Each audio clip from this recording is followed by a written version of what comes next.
முருகரோட வழிபாடு எப்பவுமே நமக்கு ரொம்ப சிறந்த ஒன்று.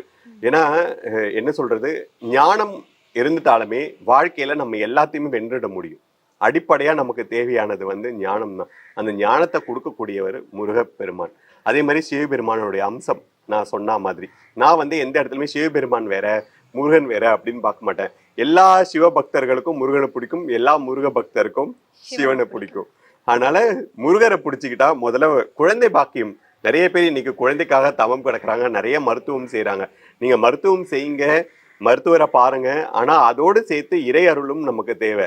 அப்ப யாரை பிடிக்கணும்னா நீங்க முருகப்பெருமானை தான் பிடிக்கணும்.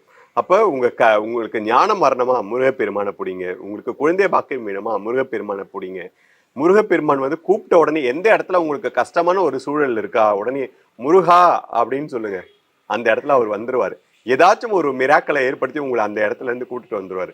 ஆனால் நான் எல்லா இடத்துலயுமே சொல்றது, முருகப்பெருமான் எங்க போனாலும் நீங்க நடக்கும் போது, வண்டி ஓட்டும் போது, தூங்கும் போது, எல்லா இடத்துலயுமே அந்த பேரை ஒரு நாளைக்கு ஒரு முறையாவது ஏதாச்சும் ஒரு தருணத்துல உச்சரிங்க அப்படின்னு நான் சொல்லுவேன்.